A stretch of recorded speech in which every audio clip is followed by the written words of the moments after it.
and you have to be less like the angry Picard and more like the Picard at the end of the film, where he's analytical and he sees the error of his ways and he's able to assess the situation. Trek Profiles Podcast, episode 85, recorded March 2023.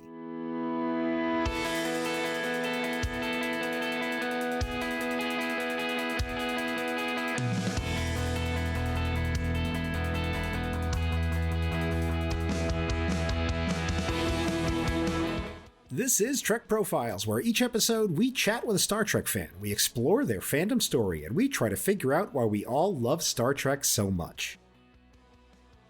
I'm John, your intrepid host of this whole enterprise, and I welcome you to this, the Trek Profiles Podcast, episode 85.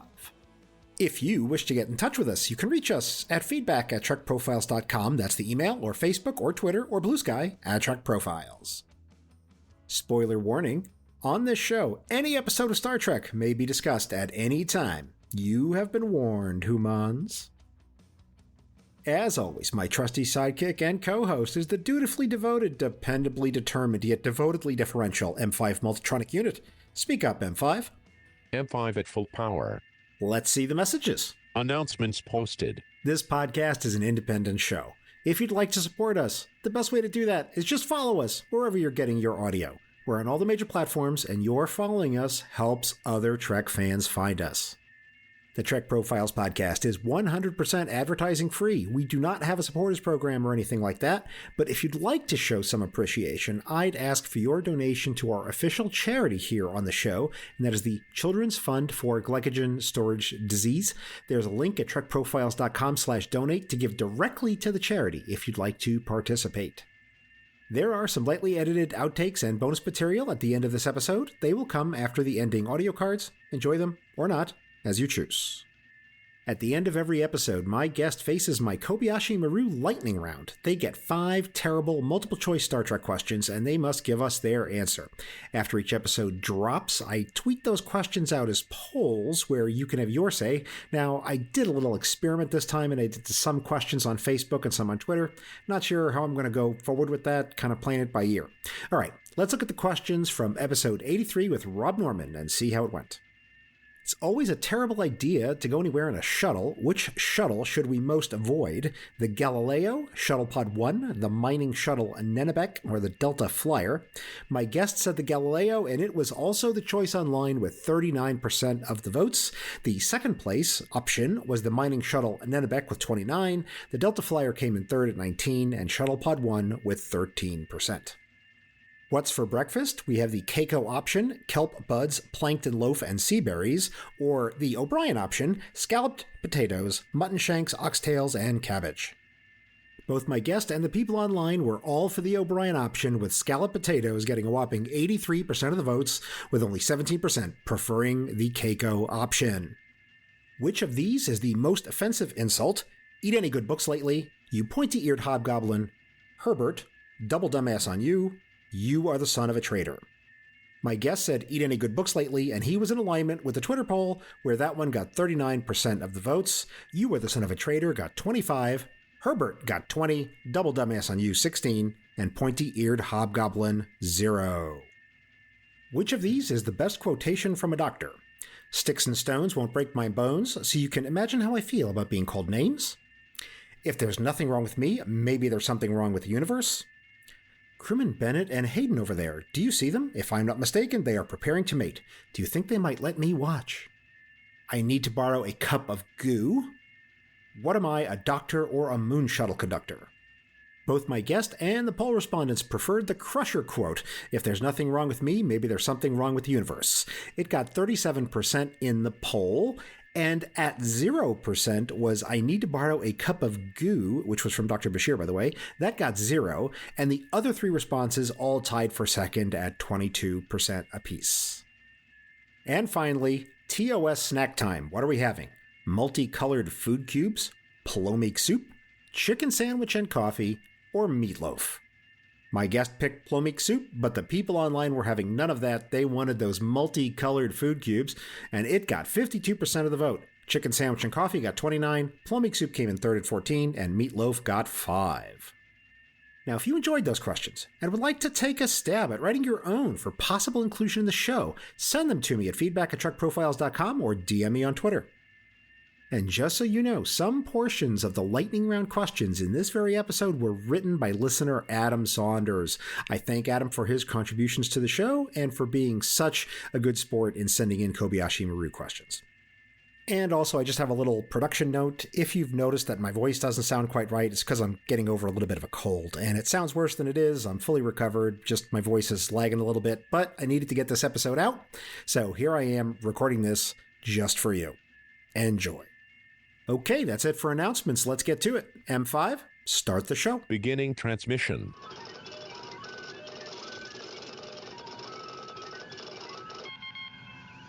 His favorite captain is the one and only Janeway, but Voyager is not his favorite. He loves the Kelvin films the most. He's from Southern California, North America, Earth, and Sector 001. It's Derick McDuff. Welcome, Derick, and thanks for being on the podcast. Yeah, thank you so much for having me. So it's great to have another podcaster on the show. I always put a lot of stress on myself when I'm getting ready to record, when I'm thinking about recording with somebody who is not a podcaster or hasn't done this stuff before. It makes it so much easier when you understand things like headphones, microphones, proper placement. It just makes my life so much easier.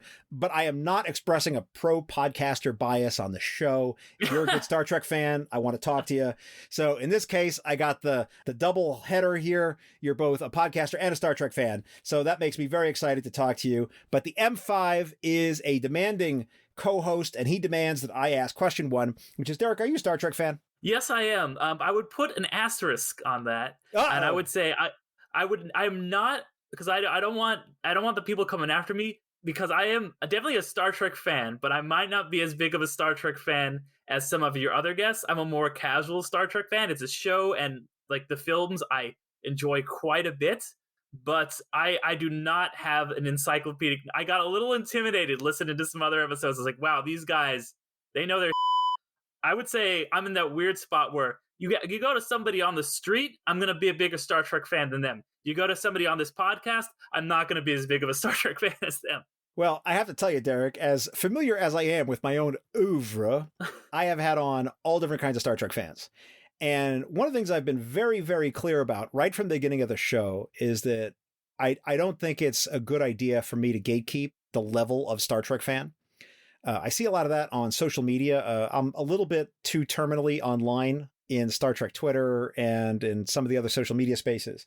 And there's this terrible urge, I think in fandoms generally, to sort of have these yardsticks about fandom. And, you know, you have to have seen all of these things and you have to enjoy this fandom in exactly the same way for exactly the same reasons and exactly at the same intensity as I do. Otherwise, you're not really a fan, you know, and I completely reject that hypothesis.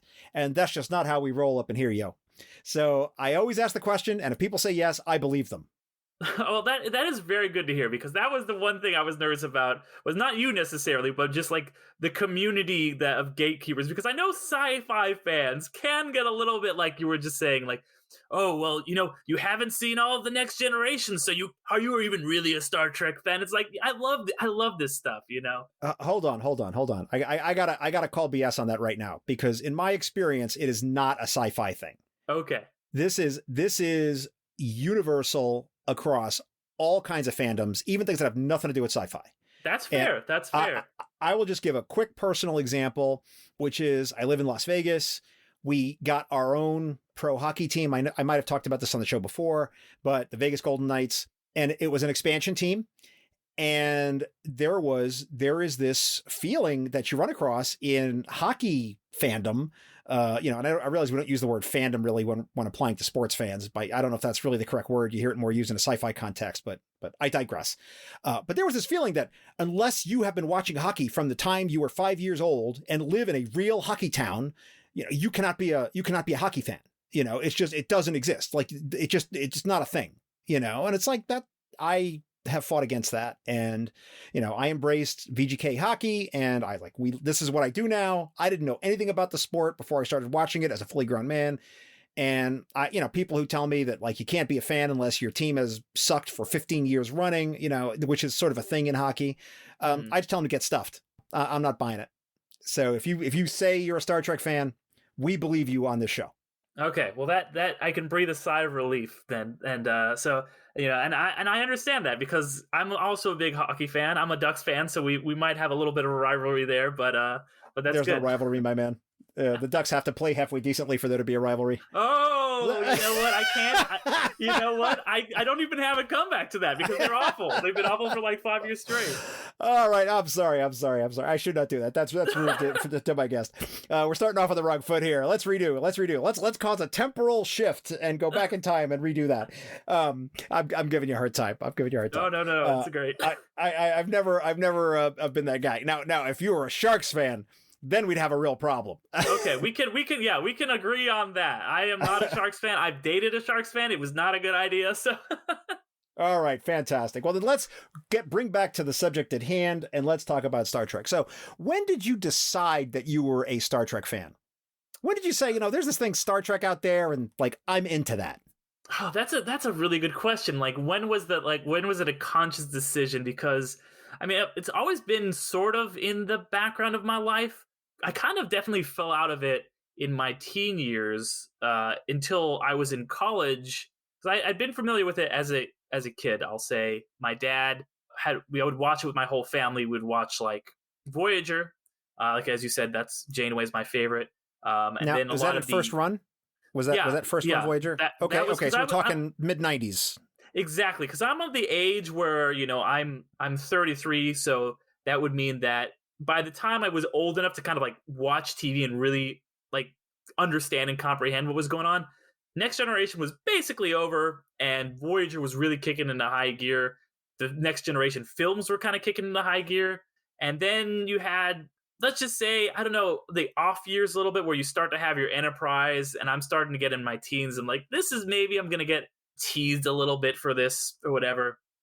But then when I'm in college and Star Trek '09 comes out and Star Trek is kind of quote unquote cool again, and there's maybe not that stigma, and it's like that's all around the same time, and it's like, oh yeah, it's kind of cool to be a nerd. It's kind of like fun and like socially acceptable, and it's the same probably relationship I had with Dungeons and Dragons, where I came to it a little bit later, and it's like, yeah, this thing which was very taboo when I was in high school, it's like, oh, this is kind of, it's all right to be to I think that's just kind of has to do with the general move towards just kind of accepting people that we've as a society have had for the last 10-15 years. But yeah, Star Trek '09 I think was really as an adult when I kind of bought all in and was like, yeah, I'll be okay to wear a Star Trek shirt out in public.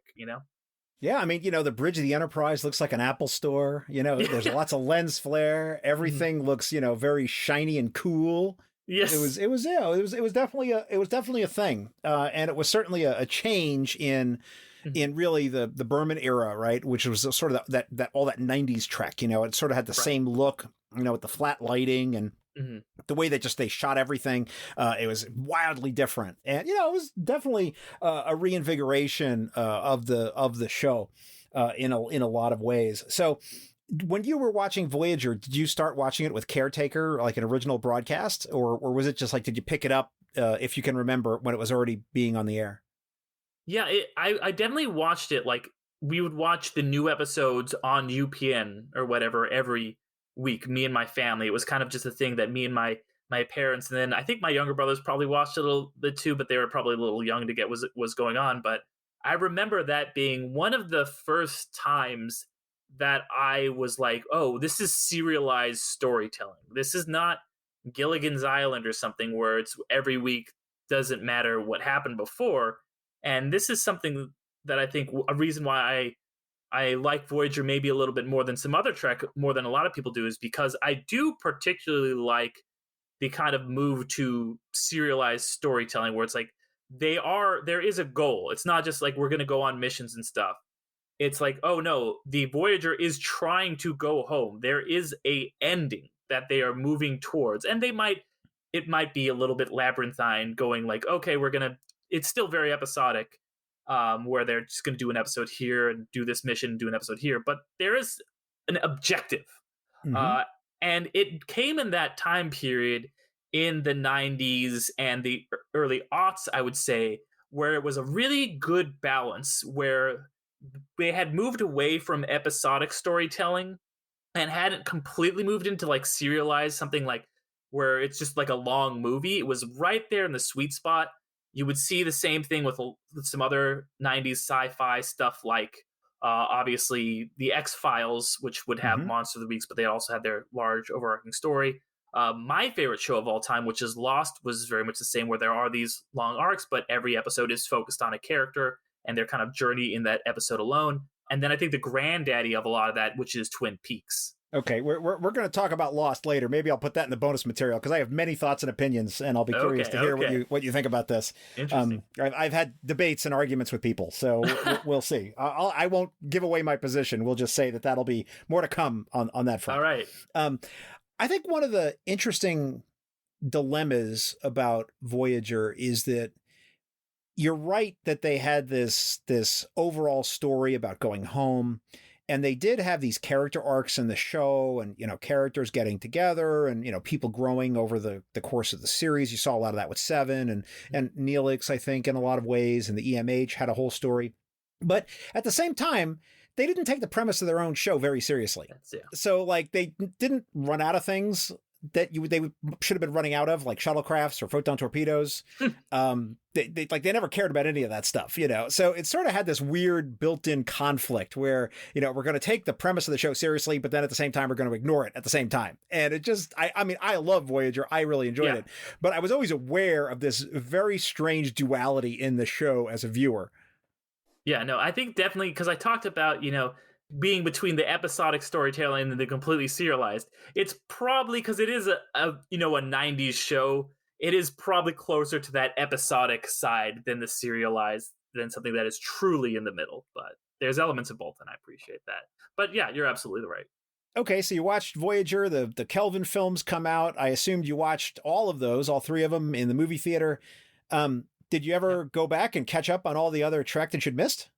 So I actually had watched in the intervening years what I became a really big fan of, and just because I'm such a huge fan of movies overall, and like that's what I do as a podcast, is I talk about movies. Not to say that I don't also love TV, which obviously I do. I'm on here talking about TV essentially, but I became a really big fan of just the Star Trek films in general.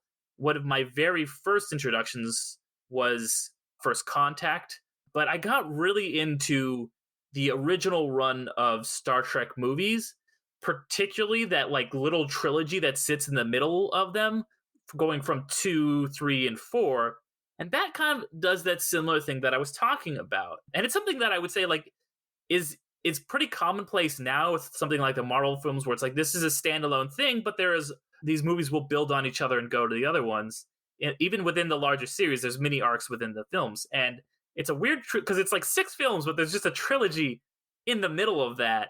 And I love that trilogy. It's like, when you have Star Trek 4, you have the Star Trek 4 movie, but then there's also like 20 minutes at the end where they're like, we got to wrap up everything that happened in 2 and 3. And it's not like, like we were saying with Voyager, they should be out of photon torpedoes. They should be out of whatever. It's like, no, they're in the Klingon Warbird, and they got to find a way to get, that they picked up in this other movie, and they've got to find a way to restock it or whatever, so that there gives you that whole sequence where they sneak onto the naval warship and they got to like find a way to get that cloaking technology. So there's a lot of things where you are combining that here's just a standalone movie, but if you've seen the other stuff, it's so rewarding. Are you caught up on all the latest shows that are on Paramount Plus and streaming? So I have not really got into those yet, unfortunately. I do want to watch them, especially after finding out that Discovery, which is the one I was kind of a little bit interested in anyway, was initially at least created and showrun by Brian Fuller, who I am a very big fan of because he is behind a lot of my favorite shows like Hannibal, Pushing Daisies, Dead Like Me, and I kind of... Amazing shows, all of them. Highly recommended. Yes, definitely. And after I was for the show, I was kind of going back and rewatching some episodes of Voyager, and I saw that he was one of the writers for that. When the credit came up, Brian Fuller, screenplay or story credit or whatever it might have been, I was like, I didn't know he worked on Star Trek. Then I like absentmindedly Googling Brian Fuller Star Trek, and then it's like Star Trek Discovery, and I was like, hold on. So that is really intriguing me. I'm very, very curious now too. There's just so much TV. and so much, Yeah. especially Star Trek, that it's like we live in an era of peak TV that there's a lot to keep up with. So I just will put this out here for you. I think many of my fans might know all this already, but the story is that the only thing that survived from Fuller's vision of Star Trek Discovery is like the names and some of the premise. Oh, well. I think they actually, because he was fired before the show ever went on the air. Really? Okay. Yeah. So I don't think there's a lot of Fuller in what we see. And even if the premise survives, that doesn't tell you all that much. And I know I've shared this on the show before, but boy meets girl, boy loses girl, boy laments, boy dies is Romeo and Juliet. It's also King Kong. So the execution of the premise, is everything. It's not so much the premise. So I don't know how much of Fuller remained. I'm told it's very little. I think that maybe in 10 years we'll get a tell-all that'll give us all the deets on that. But we shall see. We shall see. But I would encourage you to go check it all out. I think that's one of the glorious things about the streaming era is that each of the shows has a very distinct voice, and they're not the same. You can watch Prodigy and love it and then turn on Discovery and be like, not for me. And you could find that you really dislike Strange New Worlds and really love Lower Decks. I mean, I don't think there's any rules these days. They're all a little different, and you can find what you really like. The reason I asked you that is because there's been kind of not a disagreement, but I would say a low-level discussion amongst Star Trek fans about another Star Trek film. And if you're a film guy, I'll be interested in your opinion on this. But with the world of streaming as we have it these days, I have a hard time answering the question, what is a movie even for? Why would Star Trek try to make a feature film when they can do anything they want to do in streaming right now? There's the budget. I mean, the stuff that we're looking at in the streaming shows is Hollywood quality in many cases. They have a longer runtime broken up into episodes. But I mean, if you want to tell a 4-hour story, you can do it. You want to tell a 10-hour story, you can do it. Why should Star Trek even try to make a feature film? I don't have an answer, by the way. I'm not trying to, bait you with this. I really don't know. And I'm curious as to what you might think. So that's a very good question. And you bring up a really good point, because in rewatching a couple of the episodes of especially the 9, even like Voyager, you're like watching, like, this is good, but like this is TV, this is 90s TV, where the line between TV and film in that year was so pronounced. Even they're not even in the same aspect ratio at that point, and then you see, like, when you get or it's like when the motion picture comes out and they spend that like 5 minutes looking at the ship because they're like, look what we can do, we could never do this 6 on TV. minutes, baby. Yeah.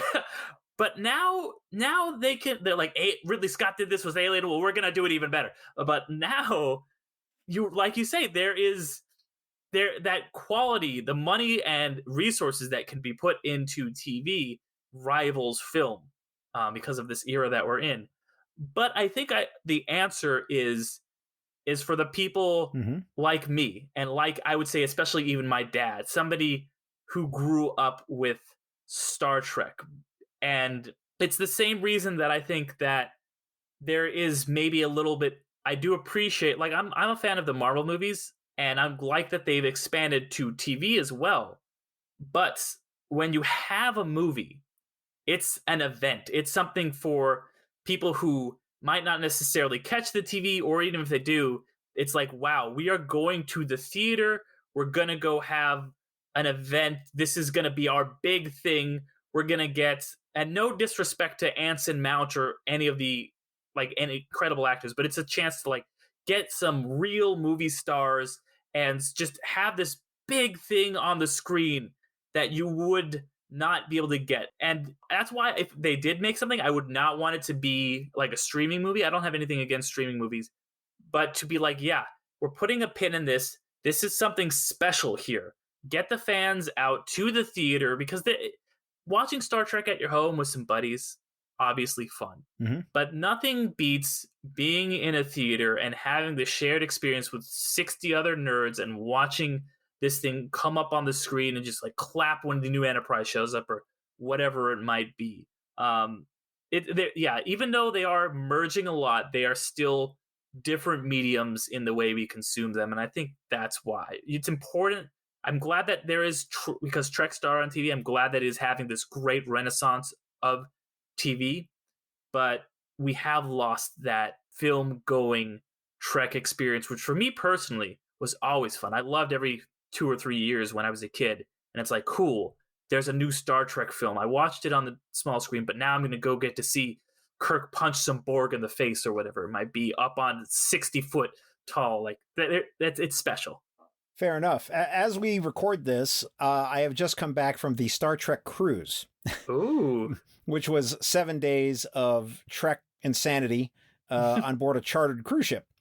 And one of the things those experiences teach you, and I think the convention experiences too, although I think they're not quite as intense as the cruise in a lot of ways, is that feeling of just being amongst the tribe. It's really unmatched when you can do that. And just being around 1,000 people who are just all into this every bit as much as you are, and who want to be there and talk about it and dress up and go to the events and, just do cosplay and just watch episodes. It's just really a sense of connection that makes, fandom really special. Mm-hmm. So, all right. Well, I'll be interested to see if we do end up with another Star Trek film. And I'm curious to see how it fits into the strategy. Right now, I think there's a lot of retrenchment happening at Paramount/CBS. So we'll see where all of this goes. So you've watched all the 90s Trek and before, including original series at this point? Actually, I have not. I've seen all of the movies except for Nemesis because I didn't see it in theaters and I never really saw a reason to revisit it. I think I've seen almost all of Voyager, maybe not the early seasons, but I've seen when it would just be on TV because Next Generation was over by the time I started watching, and I've seen episodes of it, but I never sat down and watched all of Next Generation. Same thing with original series.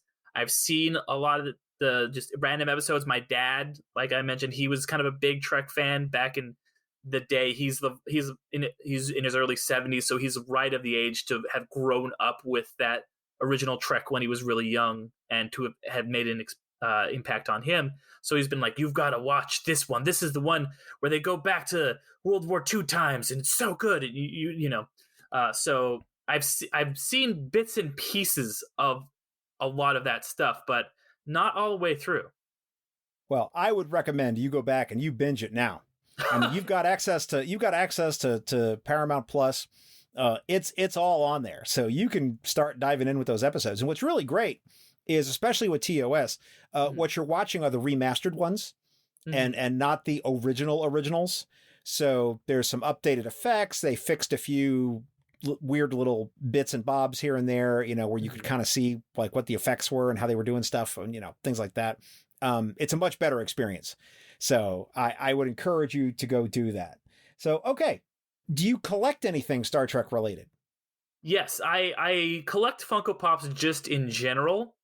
And so whenever I see a Funko Pop from a fandom or something, or a character, usually it's a character that means a lot to me, I will get it. So I'm a really, really big fan of Beyond, Star Trek Beyond. So when they came out with those Funko Pops a couple years ago, I kind of snatched up all of them. So or all of them that I could get. I got a Sulu, I got a Jada, I got a Kirk. And then I also, you can see it behind me, but unfortunately the audience cannot, I was at like Walmart or Target or something, and I saw the iconic scene from Wrath of Khan where Spock and Kirk are divided by that glass and they put their hands up. And that scene is so cool and meaningful. I was like, all right, it's like a $30-$40 pop, but I got to drop my money on this. It's so worth it. So I have all that stuff. Well, send me photos of all of those, and I will put them up on the show notes page up at trekprofiles.com, because that's what our listeners are here for. We love all of that stuff. So, okay, Funko Pops, anything else? I mean, I have some random bits and bobs. I had a subscription to Loot Crate for a while, and I would get some cool stuff in Loot Crate. Like I have a pin, I think, somewhere. I have a couple shirts. So it's just like random things that I'll pick up that are Star Trek. If I see something that's cool, I'll be like, "Ooh, I gotta get that," But there's not like I don't have any dedicated collections. Okay, I think some of my listeners are freaking out right now because there was a bad experience with some of the Star Trek Loot Crate stuff Oh, Oh yeah, there was a whole thing. I was never a subscriber to the loot crates, so that wasn't a thing for me. Although if you want to talk about the failure of Anovos, we can go on a very lengthy tangent. You ever been to a Star Trek convention or a sci-fi convention? as you mentioned, I live in Southern California. I'm about to go to one of my first conventions, WonderCon, just like Nice. a couple weeks. So I'm very excited to go to that. I've got tickets to just one day of Comic Con coming up this summer, and then I didn't even realize this wearing it when I put on this morning. I went to this festival. It's like a festival / con / there was like comedy acts called Big Adventure that I went to a couple years ago, and that was really cool. But nothing that was like specifically sci-fi. Very cool. Well, I'm going to give you a recommendation for WonderCon. Since you're going, you need to look for the LA away team. LA away team? Okay. I will keep my eyes peeled. You'll see they might have t-shirts on that say LAAT. Okay. I know some of the people who are involved in running it. Fantastic group of people, fantastic group of Star Trek fans. Okay. And they have like events, they have get-togethers, they have Zooms. I mean, they are incredibly active and just a super fun, super nice group of people.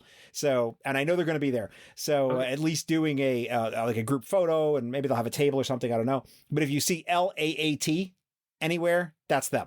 All right. So all right. go tell them. Right. Go find them and tell them that I sent you. All right. John sent me. That's right. So when you watch Star Trek, how do you watch it? Are you watching it on a device, on a big screen? Are you projecting it or looking at it on your tablet? What do you do? I mean, I always try to watch everything on an actual big TV, unless I'm like on break at work or something and I'm just like watching a video essay. I will try to watch anything on the best screen possible, and that applies to Star Trek too, which honestly it ties into something you brought up with how the original series is remastered. When I watched an episode of that in preparation for this, I was like, and the same thing with Voyager. I was like, this looks incredible. Like this looks so good, and it holds. Sometimes you go back and you watch things from back in the day, and you're like, ooh, this is like good storytelling, but like this does not hold up. But it looked impressive. So Voyager did not get the same level of remaster that the original series did. I can tell you, original series, they had people going in there like digital artists and saying, oh, there's a little tiny pole in Dr. McCoy's uniform here. I'm going to go in and paint that out, and they were literally down to that level. Yeah. When they were doing the remasters for that. So it was like a handcrafted remaster. They've done some other things to get some of them, looking a little bit better, but like none of them to that level. And so, but they still look great. They still look pretty good.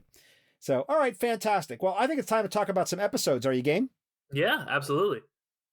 Well, I'm thinking about which one we should talk about first. One jumps out at me, and the M5 has suggested it, and I concur. Let's talk about Star Trek First Contact. This, of course, is the one where Jean-Luc Picard gets to meet the Borg again and deal with some of his repressed issues, and we have the wonderful Alice Krieg as the Borg Queen.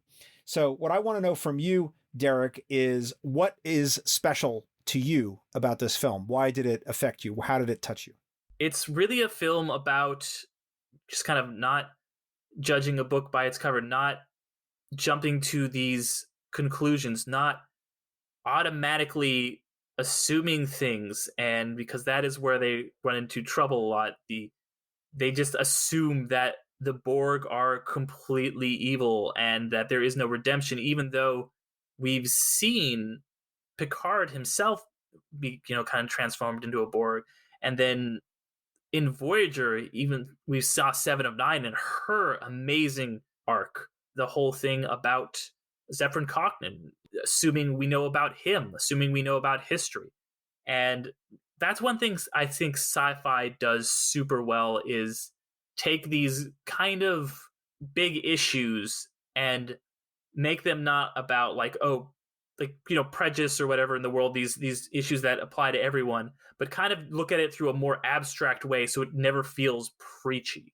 And I think that this film and Star Trek in general has kind of instilled these morals on me to not be judgmental, to not go over the top, and to just let your anger or your hate get the best of you. You have to be less like the angry Picard and more like the Picard at the end of the film, where he's analytical and he sees the error of his ways and he's he's able to assess the situation.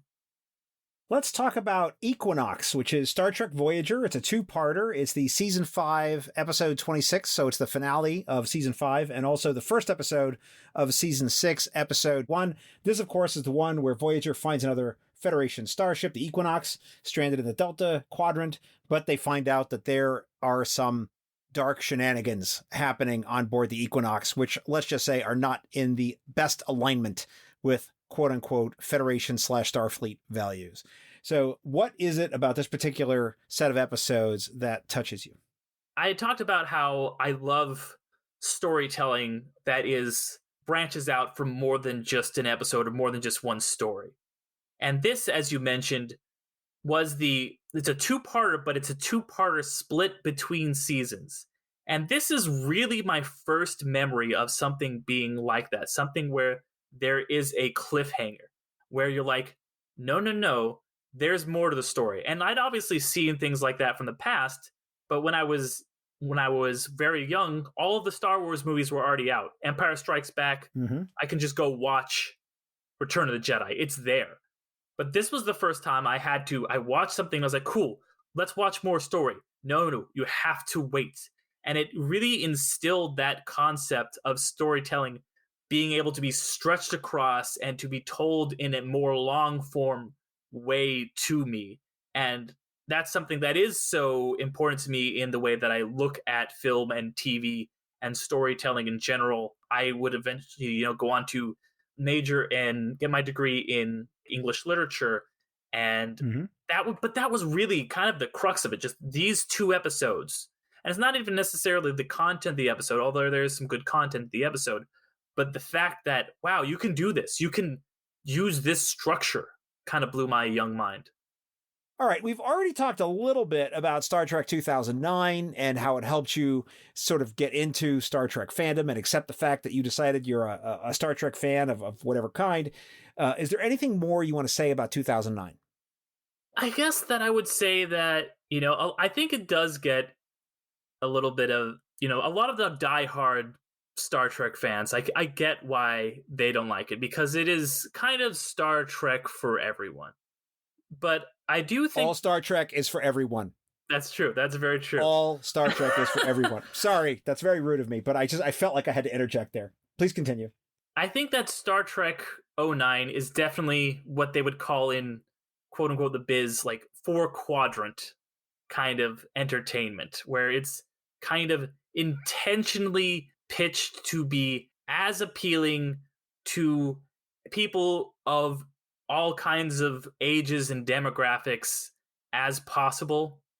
People who it definitely has a lot of built-in nostalgia for people who are very big Star Trek fans, but there's also a very low barrier of entry to it. And I think it's the Marvel movie of Star Trek? But one thing I think is also really impressive about the film is the way that all of these actors take these roles that are iconic, absolutely like legendary roles that are even decades after they've been played originally, or some of their actors have passed away in a couple of cases. And these guys step into the shoes of these legendary roles, and they never feel like they're doing an impression. They make the role their own, but they are still paying respects to them. And I think especially Zachary Quinto deserves some respect, because Leonard Nimoy's there. He's in the movie. And to see, like, here's quote unquote, like a lot of people's the real Spock, the original Spock. And to see this new guy doing a new version of that, doing a new thing, it's very much a passing of the torch in a way that worked for me a lot better than a couple of the other times when they've tried to pass the torch in movies that might have ended up with a bridge on certain characters. You really... feel like you're making a reference, Derek. If you want to just come out with it and say what's on your mind, it's okay. Yeah, this worked a lot better than Generations. I think that this was really the way that it worked. And I think that even though the shows might have gone a different way, I think this revitalized the brand in a way that it made people like me, like it brought me back into Star Trek, and I will be eternally grateful for that. Glorious. One of the things I've talked about before on the show, so I won't spend a lot of time on it here, is that I often make a comparison between 2009 and motion picture, in that in both cases, we were told that Star Trek was dead at some previous point. There's no more Star Trek, like pack it up, pack it in, it's all done. And all of a sudden you get word that there's going to be a Star Trek film, and you have no idea like what it's about or what's going to be in it. You know, you see maybe a little teaser trailer or something like that. And you go in and you sit in the theater and you're just bombarded with this amazing spectacle. And if you go back to motion picture, there's the Klingon attack on V'ger, which is how that film starts.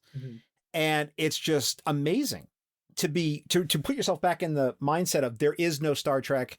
The Star Trek that there was either the very basic animated series or the original series that, you know, had very limited budgets and, you know, effects which were passable for the budget that they had. And all of a sudden you're just getting this amazing spectacle on the screen, and that feeling that it had for me. And then you go into 2009 and it's the exact same thing. You see the Kelvin with Captain Robau, who is the guy I was most interested in 2009, who dies immediately, spoiler alert. And I was like, this guy's amazing. I want to know more about him and what his whole story is. And you get this whole action sequence with the baby being born and the Kelvin being destroyed. Just a glorious, glorious beginning to the films. And to me, the openings of those two films really just ride high in my imagination. And not that it's a comparison, but I always give TMP a little bit of an edge for that, only because back in 1979 and 78 when it was announced, or 77 when it was announced, it was worked on through 78 and 79 when it came out. Like, they didn't remake things like they do now. Yeah. Like today, everything's being rebooted. Everything. Every single thing. Yeah. Like there's zero new stuff happening. Everything is like something that they pulled out of the closet from 50 years ago, it seems. And this was not a thing that really happened all that much in the 70s. And so the idea that they were remaking it was a really big deal. So that's my little spiel on that.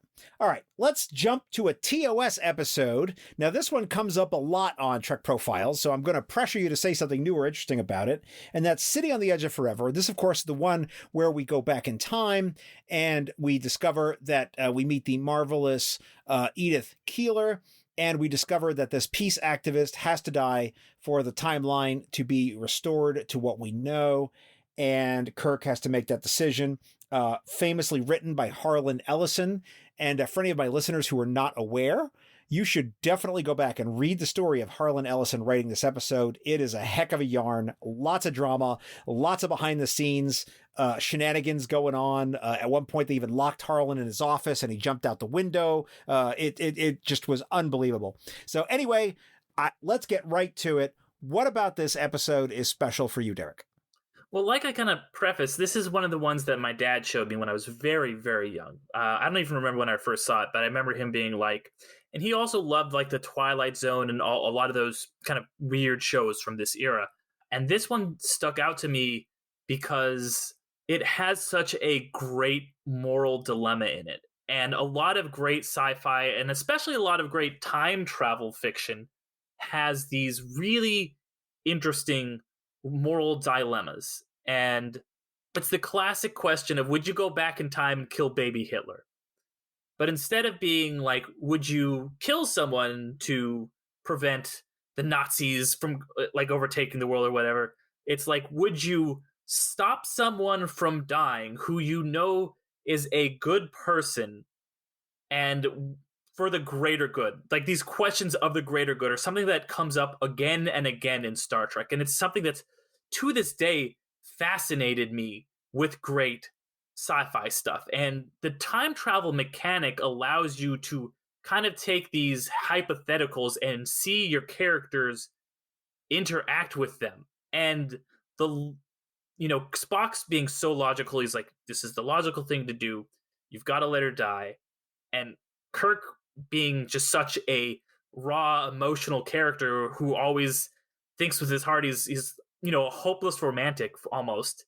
And to know that he has to stop McCoy from saving, I would say, love of his life, but it's only like 3 seconds. It's like a short episode, but still, in the context of the episode, that's the way we're supposed to take it.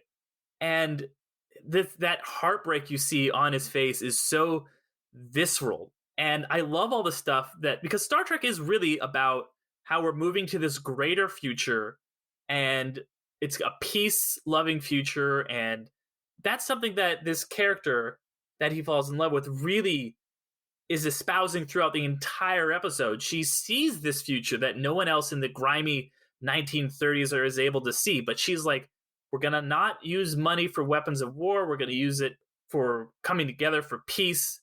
She sees this bright future that Roddenberry had envisioned.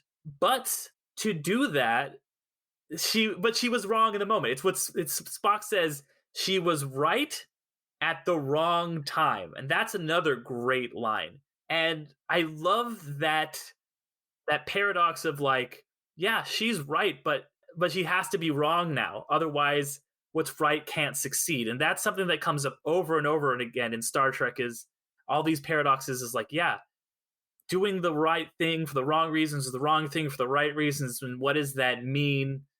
It's really very interesting. And it's one of the things that interests me the most about sci-fi. All right. So I'm looking at this list and I'm going to take you to task, Derick McDuff. Yes. Because I see that you have here Star Trek 2, Star Trek 4, and you neglected Star Trek 3, which is a fundamental, in fact, the hub of the entire trilogy. You neglected, you gave it middle child syndrome here, because 4 and 2 are on the list, but 3 is not. So I'm going to ask you about 4 and 2, and I'm going to take you to task for excluding 3 and ask you why 2 and 4 made the list and 3 did not. Well, I like 3. Don't get me wrong. 3 is a lot of fun. Like the Genesis planet and all that stuff is really cool. Kirk losing his son, very fascinating stuff. I like it, but I can only put so many things down before I start listing every Star Trek film.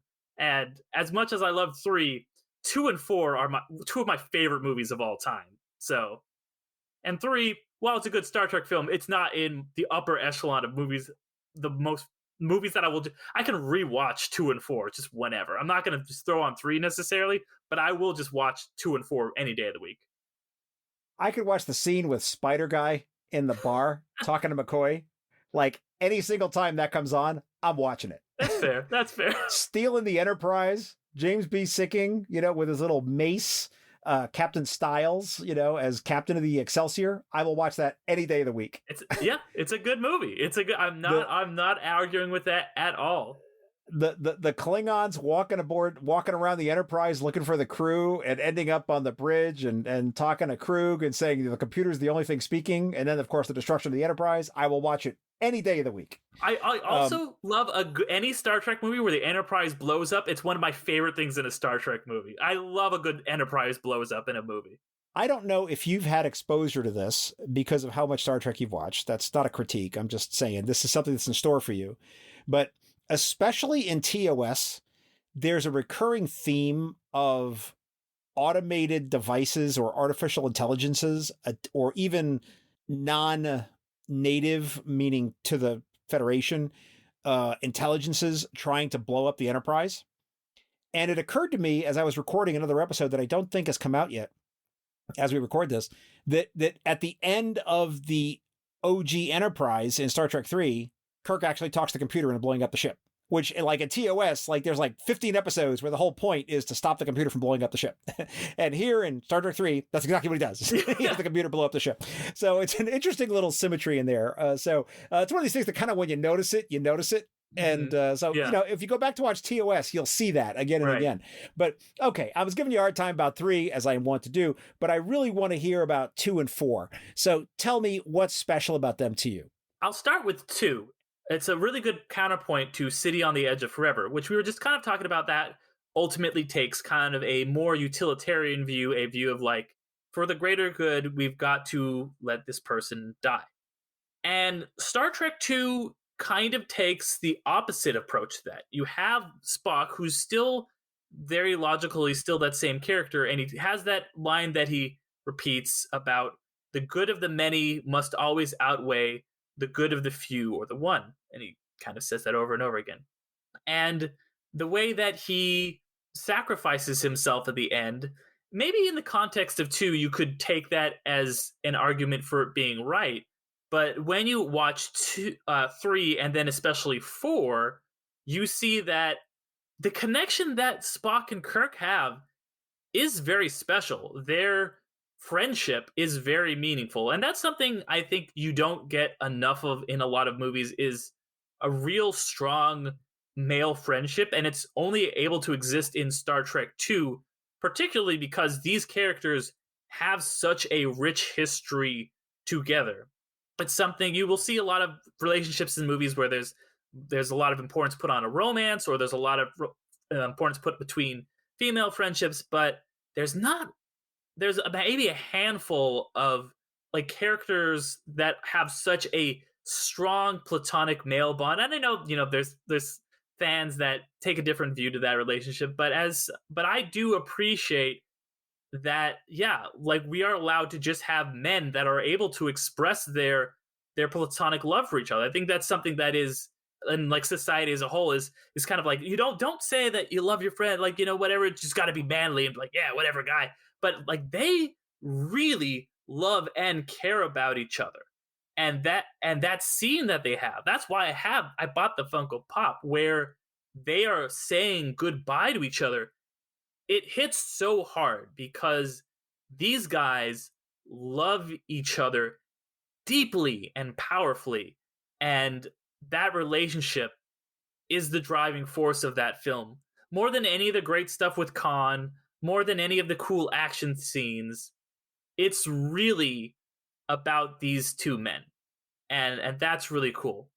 And then 4, you get that relationship, it comes back in 3, but it really hits again in 4, I think, especially since it becomes this goofy buddy time travel movie. I love the whole Kirk Spock thing, and those 2 movies in particular is where I think it is probably the strongest. Those are 2 of my favorite buddy films. How much of Deep Space Nine have you seen? Almost none. So you can pitch me on it.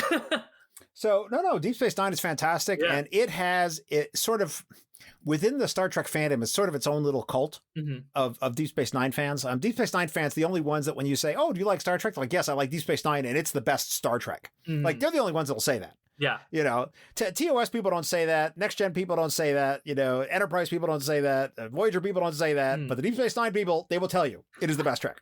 And I'm gently chiding my Deep Space Nine fans out there, and I like Deep Space Nine, but I will tell you that it certainly has one of the biggest bromances in all of Star Trek, in my opinion. I won't spoil anything. I will just say, if that's the kind of thing you like, that's the sort of thing you might like. So go check out Deep Space Nine. You will not be disappointed. All right. Oliver Ain, let's move on.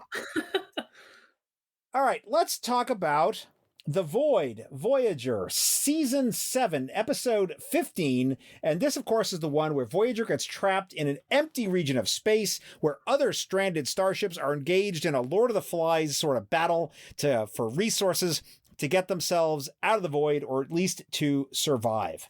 What about this episode is special for you, Derek? This episode really, I think, hits home with the kind of overall message of Star Trek of it's better to work together and to cooperate and to work things out peacefully and to come together for the greater good than it is to fight. And we will always succeed when we pool our resources. We don't butt heads with each other, but we play off of each other's strengths and we add them to each other.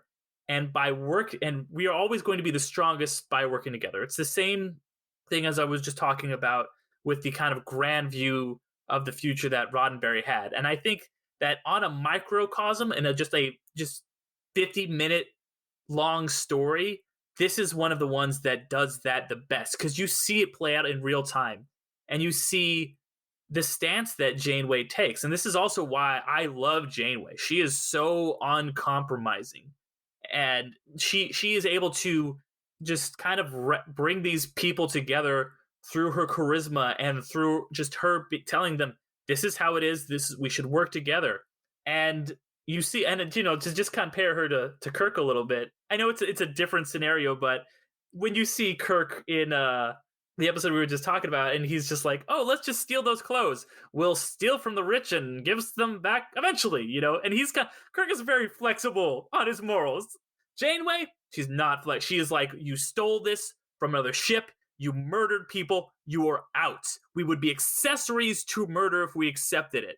She is unflinching in her just kind of like, we have to. What is she? I can't remember exactly what she says, but she said something along the lines of, "I would be failing. We have to maintain our Starfleet ideals." Yes, yeah, something along those lines. exactly.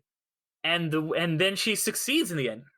These people have all been in this void, fighting each other for who knows how long, and only when she comes along and is able to use the ideals of the Federation and of Gene Roddenberry's vision of the future of coming together, protecting others that cannot protect themselves, and adding their strengths to yours, are they able to overcome this problem?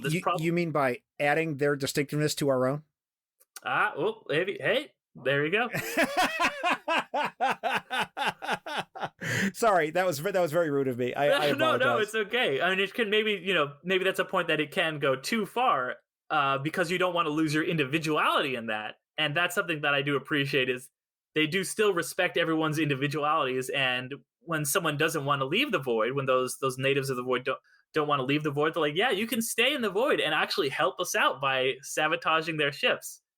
It's cooperation, and it's beautiful. Star Trek Beyond.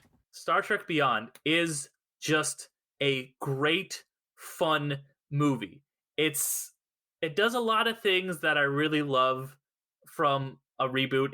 I guess it's the third one, so it's not a reboot anymore. It's still doing all the things that the first two of the Kelvin timeline did, of having these characters kind of inhabit these new roles. But by the third one, you've seen these characters grow a lot. You're a lot more familiar with them, and it gives these unique, interesting pairings that you hadn't seen in the first one. So you're getting Scotty going off doing something with Bones, or you're getting whoever going off, just weird pairings that you might not think of in a Star Trek movie.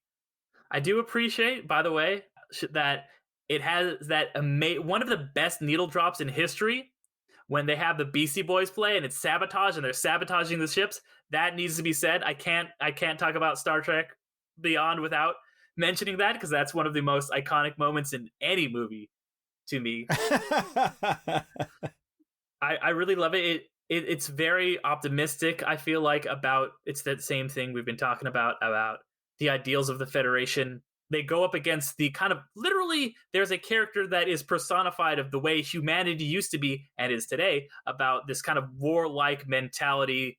And it's like, that's how we progress, is by war, by conquering people. When you have the villain of that movie is that old way of thinking, and they have to... You're thinking of Krall. Yes. Who reminds me of the Canadian jazz pianist for some reason, Diana Krall, but, I digress. Yes. But going up against him, and the way they have to kind of defeat this very old anti-Star Trek mentality is one of my favorite things about that film. And also, one more thing I should mention, too, is that one thing that I hate in movies and shows, and even Star Trek can be pretty guilty of this sometimes, is that characters kind of go through the same arc over and over again. You know, when you had Jean-Luc Picard at the end of... He completed his arc at the end of the original series. And he kind of did like mini versions of going through that same arc in every movie, where he like learns to appreciate the people around him and the moment at hand. But Kirk's arc in each of these Star Trek films is very different. In the first one, he's kind of this immature guy who has to learn to be a leader. And I like that in this one, they don't repeat that arc. Now he's kind of meditating on, he's older than his father had ever been in this timeline. What does that mean? What does growing up mean? And for me especially, I was at the point in my life where it's like the first Kelvin movie came out when I was in college, and I was older than that. And I was like, what does it mean to kind of be growing up to be an adult? And that's something I appreciate, when a franchise is able to take its character and give them the new dimensions, a new character arc, that it feels like, okay, they've done this thing in this movie, they're going to do something else in this movie. That's something Beyond did really well. It took Kirk to a new place. Plus, one of the best female kick-ass characters we've had in a long time in Jayla. Yes, I have her. I will send you that picture. I have her Funko Pop. She is great. All right. We need pictures of the Jayla Funko Pop, so send me that. Yes, yes. So you made a reference to Picard repeating his arc, and you said that it wrapped up very nicely in All Good Things, and I noticed that All Good Things is also on the list, which of course is season 7, episode 26 of TNG. So is there anything more you want to say about it? I actually watched this episode not knowing that it was the finale of Star Trek. It was just on one day. And I was flipping channels like, oh, Star Trek, I'll watch this for a little bit. And then I was like, wow, this is really interesting and epic. And I started to watch more and more. I was like, wait a minute, this feels big. This feels important. And yeah, I will say that really, that's how you end a show. That's how you wrap up all these storylines. You do it in a really epic way where it is the end of these stories, but it is also a perfect finale for the characters. And that's one thing that I think is important is so many shows, especially now, will give you a solid, interesting ending. But Star Trek chose to end itself in a way that not a lot of successful shows do. Phenomenon shows, it's like, oh, let's just keep renewing it. Let's just keep going and going and going until it gets canceled. And I think that Star Trek was ahead of its time. It's like, you know what? We can keep telling this story, but let's put a pin in it. Let's have these characters wrap up their things. And let's have a actual really well-made finale for everyone. And that's something that, like I said, has become commonplace where everything is wrapped up. But the mindset in the 90s of network TV was not to end things. And the fact that they got away with it, and they were like, yep, no, we're gonna give the show an ending. It's not just gonna keep going till it gets canceled. It is going to end on our terms is really important to me. Derick, why does Star Trek matter to you? I think Star Trek matters most to me because it has fundamentally kind of influenced all sci-fi that has come out since then. And so that has obviously seeped into my life in ways that I cannot even imagine. And I might be skipping ahead a little bit, but I was going to talk about one of the first movies that I remember seeing of Star Trek when I was very young, and that was Star Trek V, which obviously is maybe not the best Star Trek, but it really made a impact on me because it tells this story, obviously, of the Star Trek crew going out and looking for like literal God, like this literal like guy with a beard that not literal, actual. Yes. That is on this planet. And you have this very charismatic guy who's like, let me take your pain, let me show you this, let me take you on this pilgrimage to find revelation.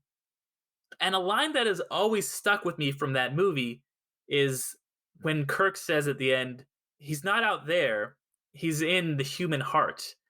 And I know Gene Roddenberry was not a religious person, and a lot of Star Trek is not really, it's not steeped in religion necessarily, but there is this kind of understanding and belief that there's so much out there that we don't understand. There are all these mysteries to the universe, and there is something larger than humanity that we might not be even able to fathom. And whether that's something spiritual or something scientific or whatever it might be, it's not a guy whose like head you can go look at. It's something bigger than any of us, but that also lives within all of us, that it's fundamental to, I think, all good Star Trek and even some not so good Star Trek is that our human connection to the universe is almost unquantifiable, and that our desire for knowledge and understanding may never be quenched. But that's what matters is the search and the discovery and the quest for it rather than the finding of it itself. And that innately human thing of looking for knowledge and wanting to understand the inherently ununderstandable is something that comes up again and again and again in Star Trek. And everyone is going to treat this quest for knowledge differently, whether you be a scientist or a scholar or a historian or a priest or whatever you might be, everyone is out there looking for understanding.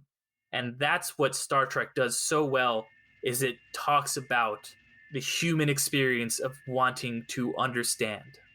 Well, Derick, I've enjoyed our conversation, but the M5 is signaling me that it is now time for the Kobayashi Maru.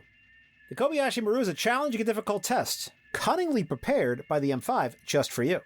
Should you not only survive the test, but pass it as well, the M5 will award you an honorary Star Trek title on behalf of our little program. Are you ready to face the M5, Derick? As ready as I'm going to be. M5, load the Kobayashi Maru simulation and prepare to record our guest responses. Acknowledged. Question 1. Which of these aliens was the most annoying? The Bomar, the Aldeans, or the Malon? The Malon. Best brig escape? Jack Crusher, Michael Burnham, or Roga Danar? Roga Danar. Pick one of these to be your Kobayashi Maru first officer. Spock, Riker, or Major Kira? Spock.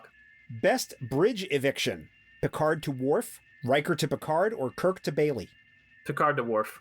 And finally, best Captain Shaw quote from these choices. 1, I'm just a dip from Chicago. 2, good call. Or 3, no. I'm just a dip from Chicago. Simulation complete. M5, please compute the results and tell us if our guest has passed the Kobayashi Maru. Analyzing results.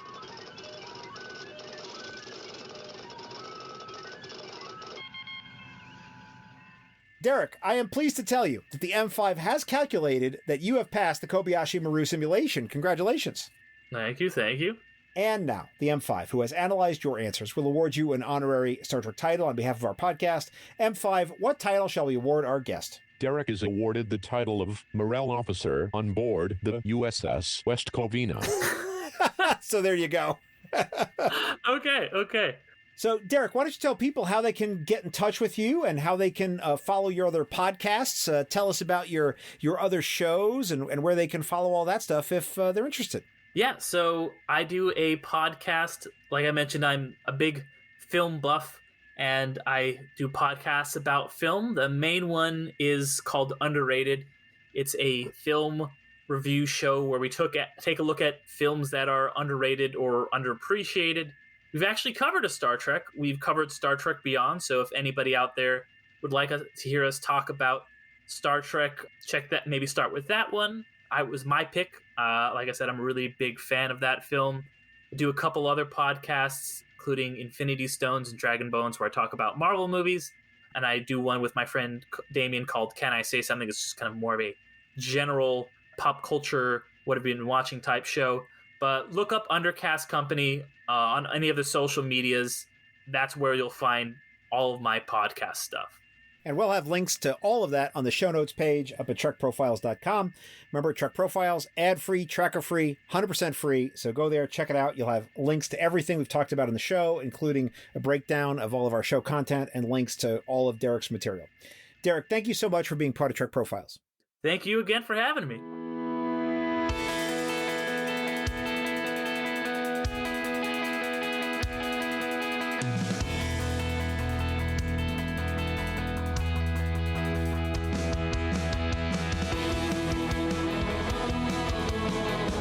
Here ends this installment of the Trek Profiles podcast. And before we offer a Trek quote to close this episode, I'd like to remind you that you may send us your sublime suggestions, your snarky sentiments, or videos of yourself at that Orion wedding rager you attended last week to feedback@trekprofiles.com or on Facebook, Twitter, or Blue Sky at Trek Profiles. Anything you send us may be used in the show, or it may be subsumed within the great link, never to be seen again. This time, I leave you with a quote from Perpetual Ensign Harry Kim, who said in the episode Equinox, quote, "Well, turkey platter, what do you say we go to work?" Close quote. Thanks for listening, and live long and prosper.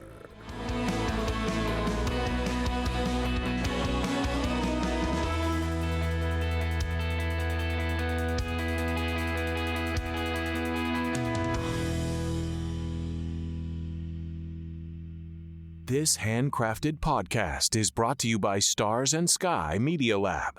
It's cosmic. All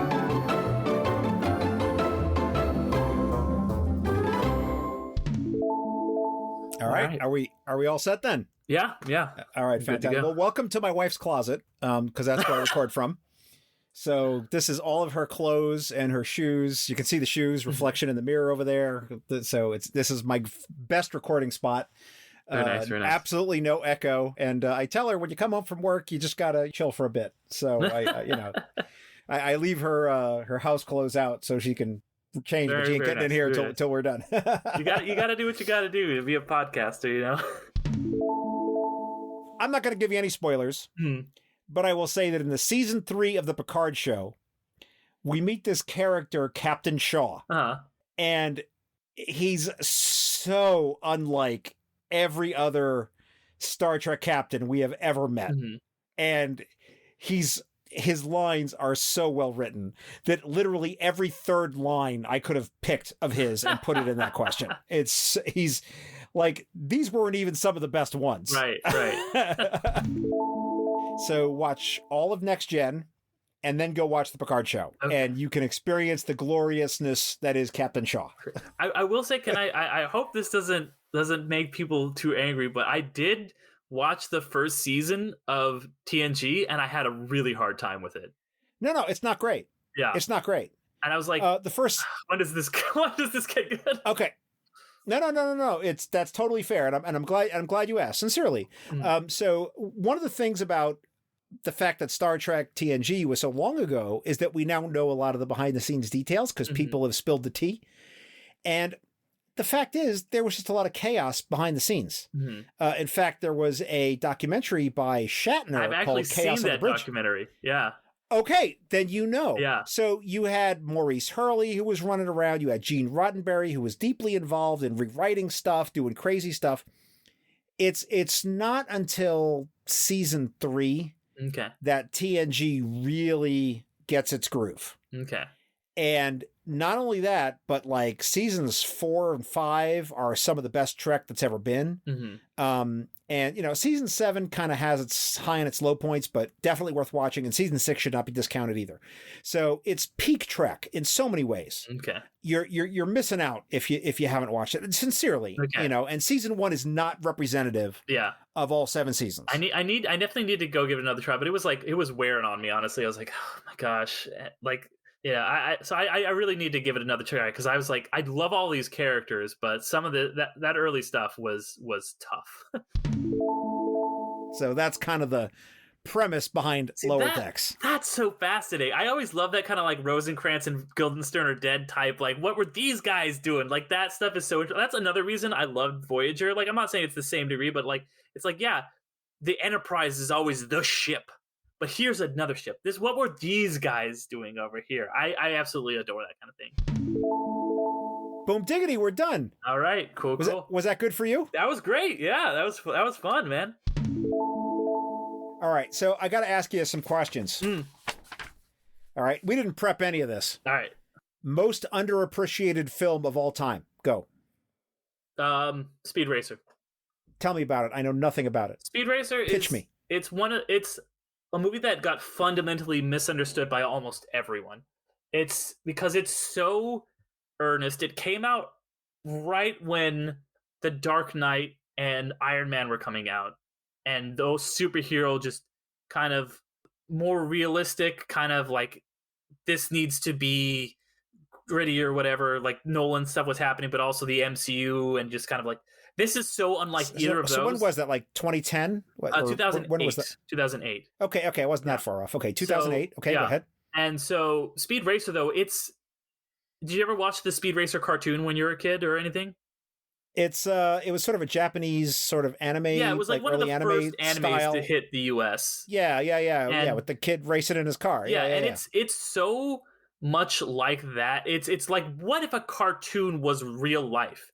And you'll never see a movie like it. It's so absolutely insane. Most vivid colors, things that I think most filmmakers would be really afraid to do.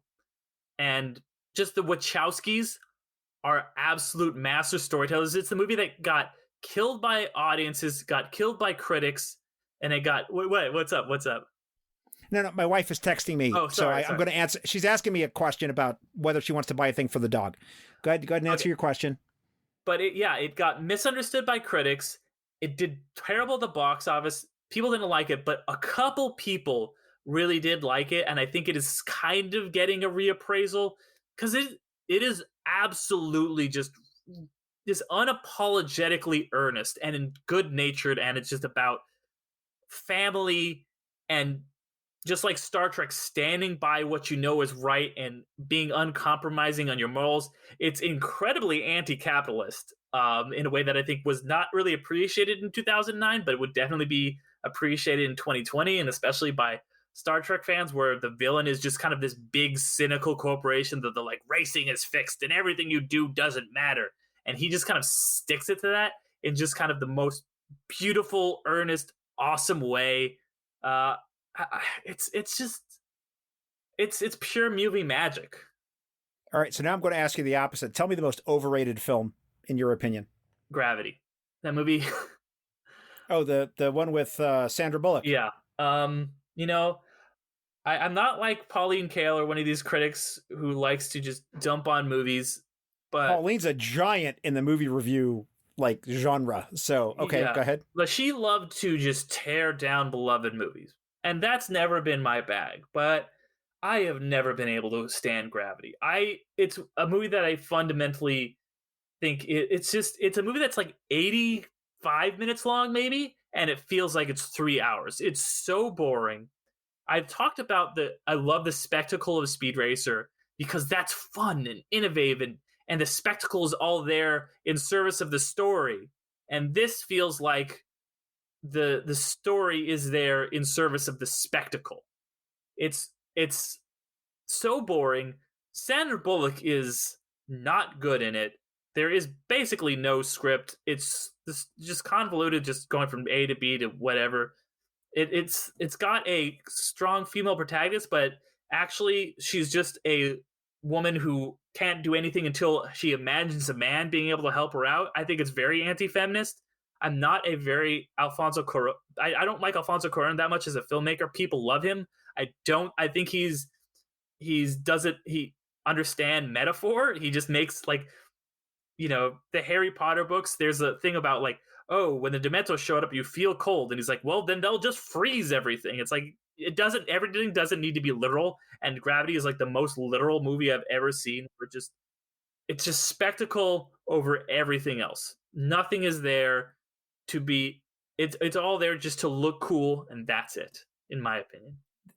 That's a critique I would make about most of the Transformers films. Yeah, exactly. Except the Transformers films are at least fun at some points. Like, I'm not out here like going to bat for Transformers or anything. Those are generally speaking bad movies, but like they're not seen as like high art like Gravity is. Do you do classic films at all? Yeah, I love classic films. Give me a classic film that's underappreciated. It's underappreciated. Maybe Zulu. I think Zulu is pretty good and ahead of its time. It's a movie that you watch it like, oh, this is like a movie about the British Empire that came out in the 60s where they're like fighting an African army. You're like, is this going to be kind of gross? But it's pretty actually like anti-colonialism. And it's pretty like anti-empire, and it's very, very anti-war. It's kind of this forgotten old epic. I guess it was popular in its time, but it's really, really been forgotten nowadays. And then another one I would just kind of throw on that's been forgotten is one my co-host Ariel told me about. We actually covered, which is we covered Zulu too, actually, as part of this. Like, we were covering some classic films. But The Uninvited is a really kind of good old Gothic romance ghost story. And like, even one that I think of all the time is like I wish I could have seen the original Alien film in like the 70s, because you grew up knowing that Ellen, what's her name? Why am I spacing on her Sigourney name? Weaver? Sigourney Weaver, thank you, is like the star of all those movies. But in the first one, she's like doesn't become the main character until the third act. It seems like it's probably going to be Tom Skerritt's movie or something.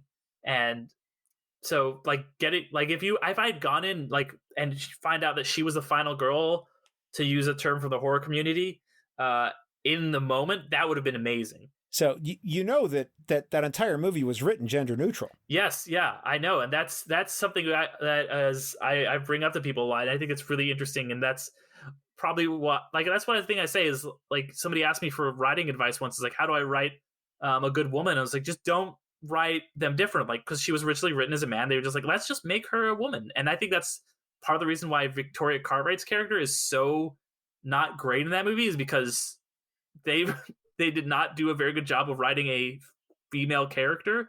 And then when they just wrote a male character and were like, oh, actually, let's make her female because she's just a person, it really worked. So we had this movie night thing in our family that we were doing during lockdown, where every Friday we would order out food, and then whoever's turn it was, because it's me, my wife, and our son, we would rotate the three of us. And if it was your turn, you had to pick the restaurant we ordered from, and you got to pick a movie we would all watch. And my son was, 12. Right. So he 12, 13, that age range. And so he would pick some pretty wild stuff. But one night I picked Aliens. And I thought, my wife, she's not really into the sci-fi thing, but there's a lot of action. There's a lot of stuff going on, When I watched it through her eyes, I realized, oh, this isn't the movie I thought it was. Not to say it was a bad movie. Yeah. But the aliens don't even show up until 60% of the way through the movie. Yeah, honestly.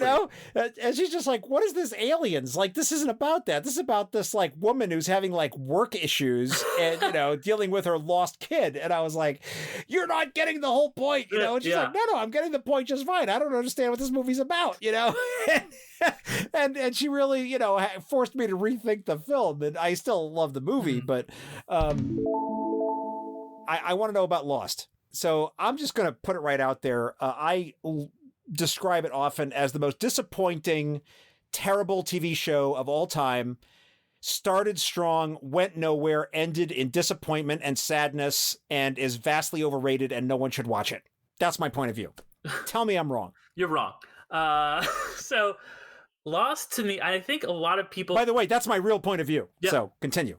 I think that a lot of people went in to Lost with the wrong expectations. And I think a lot of that falls to the way that it was promoted and the way the creators, Damon Lindelof and Carlton Cuse, talked about it.